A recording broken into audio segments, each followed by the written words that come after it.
लेकिन हाँ, जहाँ पर योगी जी की बात आती है तो एक बार लोग सोचते हैं कि चलो योगी जी हैं तो सही है, दे दो। अगर योगी जी गए वहाँ पर तो निश्चित रूप से वोट बैंक जरूर बदलेगा। बिहार में जाएंगे तो निश्चित रूप से जो रूपरेखा है, दशा है, बदलेगी। बिहार के चुनाव में क्या इस बार योगी आदित्यनाथ का जादू चलेगा?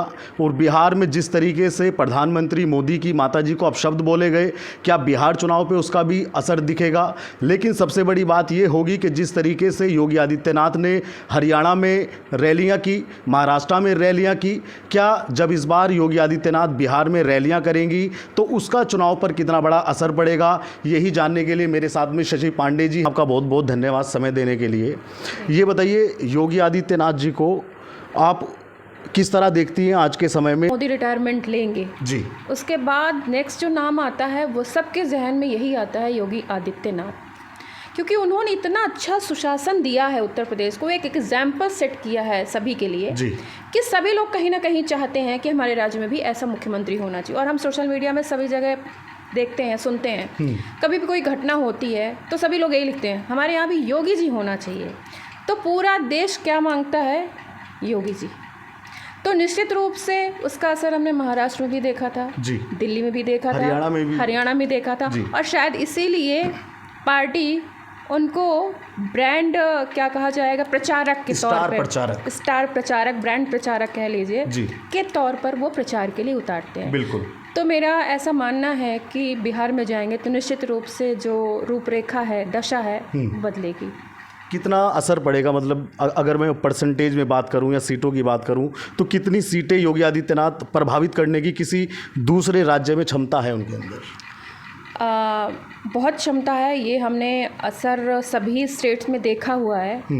तो ऐसी उम्मीद है कि निश्चित रूप से ये जो दोनों की जोड़ी है, राम लखन की जी, ये निश्चित रूप से अपना जादू बिहार में दिखाएगी और हम सब देखेंगे इसका परिणाम कि क्या होगा जी। यूपी 2016 तक और 2017 से आज 2025 में कितना बदलाव आप मानती हैं यूपी? क्योंकि आप कह रही हैं कि योगी आदित्यनाथ ने एक एग्जाम्पल सेट किया है, तो पहली पिक्चर क्या थी और आज के समय में प्रेजेंट पिक्चर क्या है आज के समय में? देखिए, आप दिल्ली एनसीआर के रहने वाले हैं, मैं चित्रकूट ज़िले की रहने वाली हूँ, जहाँ पे भगवान राम ने 13.5 वर्ष वनवास किया था जी। मुझे दिल्ली में रहते हुए 25 साल हो गए, अभी मैं थोड़े टाइम से नोएडा शिफ्ट हुई हूँ। हम जब यहाँ से जाते ना तो हमें लगता था कि यार हमारे यहाँ भी कभी कुछ बदलाव होगा, हमारे यहाँ भी कुछ चीज़ें बदलेंगी, कुछ सुविधाएं होंगी, कुछ प्रशासन ध्यान देगा। और यकीन नहीं मानेंगे, आज के टाइम पे जाती हूँ तो मेरी आंखें खुली की खुली रह जाती हैं कि वहाँ पे कोई ऐसा ब्रांड नहीं है जो नहीं पहुँच चुका है उस ज़िले में।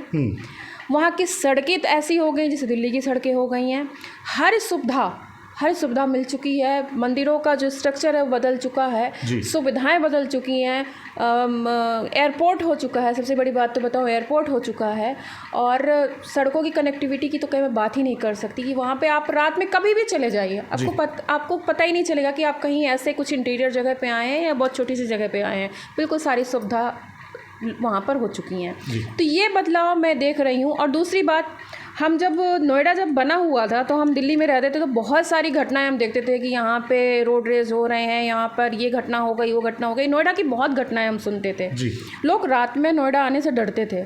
और आज का माहौल ऐसा है कि कोई भी लड़की, कोई भी महिला 11 बजे 12 बजे रात में स्वतंत्र घूम सकती है, आ सकती है, जा सकती है, काम करके सुरक्षित घर लौट सकती है।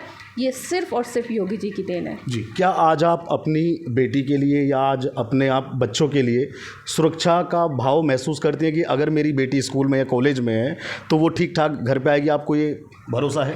बिल्कुल बिल्कुल भरोसा। और मैं कह रही हूँ, मैं खुद प्रोग्रामों से आती हूँ, मेरी बेटी भी आती है रात में 10-10 बजे, 11-11 बजे, तो हमें 10-11 बजे तक ऐसे सामान्य बात लगती है कि हाँ ठीक है, कोई बात नहीं। पहले दिल्ली में ये चीज़ फील हम करते थे कि 10 बजे आओ, 11 बजे आओ, कोई डर नहीं है, लेकिन ऐसी ही सोच अब यहाँ पर हो चुकी है नोएडा में भी आते हुए 10-11 बजे कॉमन सी बात लगती है कि हाँ ठीक है, अभी 10-11 ही तो बजे, कोई आज मुझे इतने साल रहते हो गए यहाँ पे, कोई ऐसी घटना मुझे तो नहीं सुनाई दी है।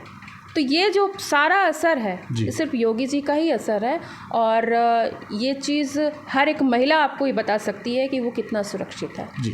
क्या लगता है कि जो डेंट भाजपा को 2024 में लोकसभा में लगा, क्या वो डेंट योगी आदित्यनाथ 2027 तक उत्तर प्रदेश के चुनाव जब आएंगे तब तक उस डेंट को ठीक कर पाएंगे? देखिए, राजनीति की बात करें, पार्टियों की बात करें तो उनके अंदर भी बहुत सारे समीकरण होते हैं, उनकी अपनी समझ होती है, किसको वोट देना है, किसको टिकट देना है, किसको नहीं देना, ये सारी चीज़ें भी बहुत सारी चीज़ें मायने रखती हैं। जहाँ तक हम योगी जी की बात करते हैं तो वो उस क्या कहेंगे वैक्यूम को भरने में सक्षम है। अब ये होता है कि कैंडिडेट कौन से खड़े किए जा रहे हैं, क्योंकि उनकी भी तो छवि होती है। लोग ये देखते हैं, कभी कभी तो लोग ये भी देखते हैं कि अच्छा ठीक है योगी जी तो ठीक है, लेकिन योगी जी के नाम पर हम इनको क्यों दें, ये बंदा हमें नहीं पसंद। तो वो चीज़ें भी कहीं ना कहीं वोट फैक्टर ये भी होता है और लोग वो भी देखते हैं इस वजह से।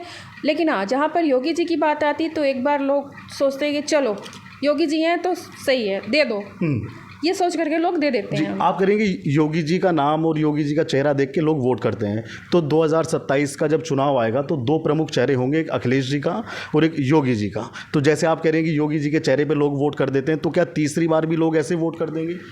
मेरा तो यही मानना है कि बिल्कुल देंगे। और मैं सिर्फ हिंदुओं की बात नहीं कर रही हूँ, मैं मुस्लिम वर्ग की भी बात कर रही हूँ। मुस्लिम वर्ग की बहुत सारी महिलाएं जो हैं वो योगी जी को खुल करके सपोर्ट करती हैं। हमने बहुत सारी जगह मैंने वीडियोस देखे हैं, वो सोशल मीडिया में, न्यूज़ में देखा हुआ है कि खुल करके वो सपोर्ट कर रही हैं। तो सिर्फ हिंदुओं की बात नहीं है, मुस्लिम वर्ग भी बहुत सारा है जो सपोर्ट करने पे आ रहा है। तो कहीं ना कहीं सपा का जो एक कहा जाता है कि मुस्लिम वर्ग जो है वो सपा की पार्टी में है और उनका है वोट बैंक, वो उनका है, लेकिन ये सेंध कहीं ना कहीं योगी जी लगा रहे हैं। और ये कहते हैं ना कि जो मशीन होती है कि उसको ईवीएम मशीन, उसको हैक करने की जो बात हो रही है, तो वो ईवीएम मशीन हैक नहीं हो रही है, वो कहीं ना कहीं सोच और दिल हैक किया जा रहे हैं। जी, बिहार चुनाव में, बिहार में आज तक भाजपा सबसे कमज़ोर पार्टी के रूप में मैं ऐसा मानता हूं, क्योंकि कभी पूर्ण बहुमत की सरकार नहीं आई। तो आप इस बार क्या बदलाव, और अगर बिहार का चुनाव पिछले चुनाव से अलग है तो उसके क्या कारण है? देखिए, मैं ये तो नहीं कह सकती हूँ क्योंकि मैं कोई ऐसा प्रेडिक्ट नहीं कर सकती कि क्या होगा आने वाले समय पर। मैं ये कहना चाहती हूँ कि अगर योगी जी गए वहाँ पर तो निश्चित रूप से वोट बैंक जरूर बदलेगा और जो दशा अभी है उससे कहीं आगे निकलने की उम्मीद है, ऐसा मुझे लगता है। जी, तो आने वाले समय में मैडम आपको और जनता किस पे भरोसा करती है? मोदी जी के बाद में कौन एक बड़ा नाम, कौन एक बड़ा चेहरा, अमित शाह हो या राजनाथ सिंह हो या योगी आदित्यनाथ हो, बीजेपी में किसको आप बड़ा नाम मोदी जी के बाद में मानती हैं? मैं मोदी जी के बाद सभी बीजेपी के लोग हों या जो भी योगी समर्थक हो, मोदी समर्थक हो, सभी की मैं बात कर रही हूँ। जैसा सभी लोग मानते हैं मोदी के बाद योगी, और मोदी योगी का ही नारा चलता है यहाँ पर, तो मैं मोदी जी के बाद सीधी सी बात है योगी जी पर ही विश्वास करती हूँ कि वो हैं तो कुछ अच्छा हो सकता है। अदरवाइज़ तो सभी, क्योंकि जनता भी कहीं ना कहीं त्रस्त है, उसने सभी को ही ट्राई कर लिया है। अब ये इनके ऊपर एक विश्वास जमा हुआ है, अब ये विश्वास योगी जी कब तक बनाए रखेंगे ये तो उनके ऊपर है, लेकिन सभी को विश्वास है कि वो आगे आने वाले समय में एक बहुत अच्छे कुशल नेतृत्व के लिए सही साबित होंगे। जी, ये बताइए, क्या आज के समय में राजनीति का जो स्तर है वो इतना गिर चुका है कि हमारे ही लोग, मतलब देश के ही लोग और देश के ही प्रधानमंत्री की स्वर्गीय माता जी को मंच से अपशब्द बोले जाते हैं? क्या ये स्तर गिर चुका है या उनके अंदर हार जाने का ये आक्रोश है? देखिए, मैं कहूँगी अभी थोड़े दिन पहले भी एक एंकर और क्या कहेंगे कांग्रेस की प्रवक्ता थी, उनके बीच भी कुछ ऐसी बातें हुई थी जहाँ वहाँ पर भी अमर्यादित कुछ बातें की गई हैं व्यक्तिगत तौर पे। जी, ये सिर्फ राजनीति की बात नहीं है, ये समझ लीजिए कि आज के दौर में हर व्यक्ति पता नहीं क्यों अमर्यादित हो रहा है, असंयमित हो रहा है। और जहाँ तक राजनीति की बात करें वहाँ पर तो लोगों का आपा खोते जा रहे हैं। आपा उनको ये पता ही नहीं है कि हमें किस स्तर पर बोलना है। राजनीति का स्तर निश्चित रूप से बहुत ही गिरता जा रहा है। अगर आपको कुछ कहना है किसी को तो आप तर्कों में भी कह सकते हैं, आप संकेतों में भी कह सकते हैं, कटाक्ष में कह सकते हैं। गालियों का प्रयोग ये तो मैंने पहली बार सुना है और शायद आपने भी पहली बार सुना है। शायद ये राजनीति के इतिहास में, भारत के इतिहास में शायद गाली पहली बार हमने सुना है कि किसी, वैसे व्यक्तिगत बहुत लोग एक दूसरे को देते हैं, लेकिन सार्वजनिक रूप से मंच पर किसी बड़े नेता के मंच पर जहाँ पे उसकी रैली हो रही है उस मंच से गाली देना प्रधानमंत्री जी की माँ को, वो भी स्वर्गीय माँ को, वो स्वर्गीय हो या अभी हो प्रेजेंट में हो, गाली देना ये तो बहुत ही शर्म की बात है। अमर्यादित नहीं कहूँगी, बहुत ही शर्म की बात है। बिहार चुनाव पे क्या असर होगा इसका? मुझे लगता है जो समझदार लोग हैं उनके ऊपर असर ज़रूर होना चाहिए। और इसका मैं कहूँगी सबसे ज़्यादा जो असर जाना चाहिए वो राहुल गांधी के ऊपर जाना चाहिए, उनके ऊपर, क्योंकि उनकी ही पार्टी कि उनकी ही रैली पर ये काम हुआ। तो कहीं ना कहीं उनके ऊपर ये जाना चाहिए कि ये उनको ध्यान देना चाहिए इस बात को। जी, तो क्या मैडम, एक अंतिम सवाल है और अंतिम सवाल के साथ मैं ख़त्म करूँगा, क्या 2027 में योगी तीसरी बार आएंगे? मेरा तो ऐसा मानना है और उम्मीद भी है, क्योंकि वो इतना अच्छा काम कर रहे हैं कि उनको आना ही है। आना ही है। अखिलेश जी में क्या खराबी है?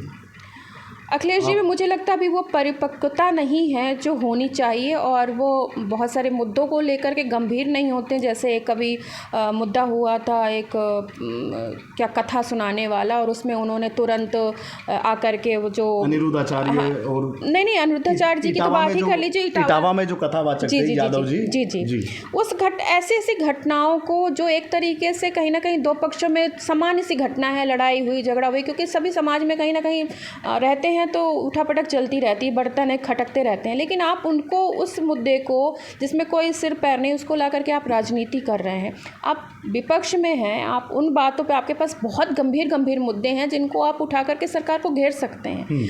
आप इतनी छोटी छोटी सी बातों को लेकर के आएंगे तो ये तो आम जनता समझती है कि क्या हो रहा है, आप वोटों के लिए ऐसी राजनीति कर रहे हैं। तो राजनीति के लिए बहुत सारे मुद्दे हैं, आप जनता भी उनसे त्रस्त है, आप उन मुद्दों को लाइए ना, उनसे घेरिए ना। लेकिन उनके अंदर और उनकी पार्टी और उनके कार्यकर्ताओं के अंदर एक नया जोश है, क्योंकि अभी लोकसभा में उन्होंने उत्तर प्रदेश में भाजपा से ज़्यादा सीटें पाई हैं। देखिए, सीटें पा लेना ही मैं समझती हूँ कि परिपक्वता की निशानी नहीं है। हो सकता है उस समय कुछ ऐसे समीकरण बने हों, कुछ ऐसी चीज़ें हुई हों जो वोट पा गए हों, लेकिन मुझे नहीं लगता कि जो फाइनल चुनाव होंगे उसमें उनकी कोई स्थिति अच्छी होगी। मुझे लगता है योगी जी ही बाजी मारने वाले हैं।